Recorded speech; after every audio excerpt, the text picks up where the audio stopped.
अस्सलामुअलैकुम। आज मैं बनाने लगी हूँ बंद करेले गोश्त के साथ। और बंद करेले गोश्त में तकरीबन हर कोई ही बनाता है, लेकिन मैं जो तरीका इस्तेमाल करने लगी हूँ वो थोड़ा सा हटके है। ये मेरे पास गोश्त है भुना हुआ, और ये सूखा गोश्त है। अब ये सूखा गोश्त क्या होता है, बेसिकली जब ये गोश्त हम लोग लेते हैं बड़े वाला, उसको हम लोग धागे में परो के और हम लोग हार बना के इसको धूप में मतलब सुखा लेते हैं। थोड़ी घंटा डेढ़ की धूप सुखाने के बाद फिर ये पूरा दिन छाँव पे मतलब हवा इसको लगती रहती है। तो विद इन इन गर्मियों में, जैसे अब शदीद की गर्मी है, तो 2 से 3 दिन में ये गोश्त तैयार हो जाता है।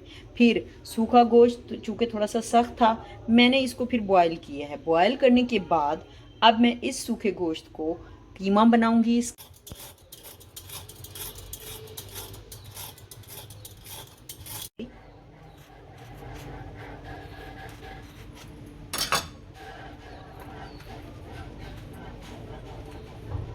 इस तरीके से करके मैं इसको दरमियान से खाली कर रही हूँ, इसके अंदर का सारा बीज निकाल रही हूँ, और बीज निकाल के मैंने इसके अंदर कीमे वाला मसाला भर देना है। इस तरीके से खाली कर लूँगी। मैंने यहाँ पर लिया है बहुत ठंडा पानी, ये देखें ये आइस वाटर है, और इसके अंदर मैं ऐड करूँगी 3 से 4 टेबल स्पून सॉल्ट। बर्फ़ इसमें डाल के मैंने पानी डाल दिया है, और 3 से 4 टेबल स्पून मैंने इसमें सॉल्ट डालने हैं, और फिर इसमें मैंने ये साबित करेले डाल देने हैं। इस तरीके से करके मैंने ये करेले इसमें डाल देने हैं। अब इसका मकसद क्या है, मकसद ये है कि मुझे इसको 3 से 4 घंटे नमक लगा के रखना नहीं पड़ा, क्योंकि इसी ठंडे पानी में इनकी कड़वाहट जो है नमक के साथ वो वेस्ट हो जाएगी। इस तरीके से इसके ऊपर नमक ऐड कर दिया है, और फिर मैंने इनको 1 घंटा रखना है। तब तक मैं मिसाला तैयार कर लेती हूँ, और फिर हम इसको मिसाले में भरते हैं।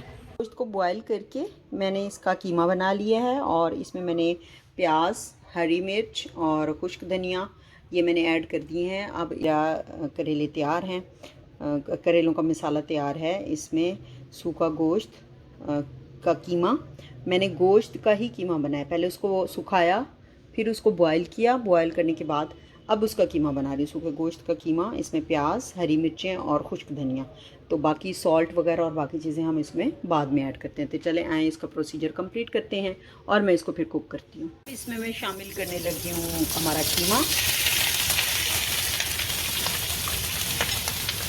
2 टेबल स्पून योगर्ट मैंने ऐड की है, और इसको अच्छे से अब मिक्स कर लेते हैं।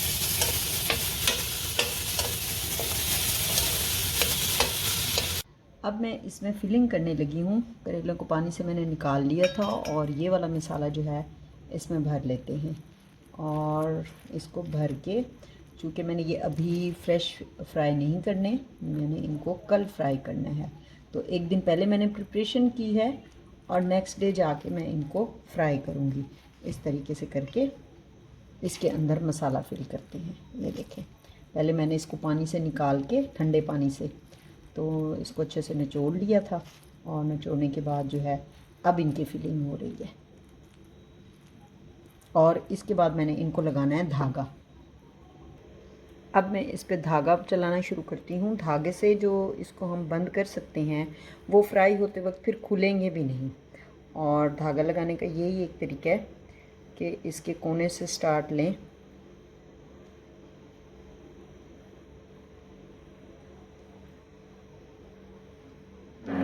ऐसे जो एक्स्ट्रा ऊपर आ रहा है अगर, तो उसको आप बाहर निकाल दें।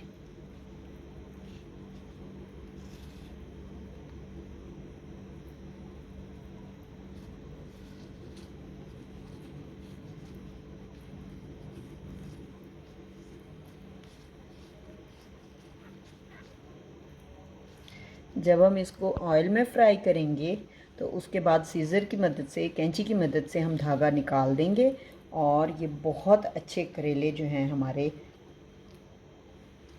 उसके लिए फ्राई होने के लिए तैयार हैं।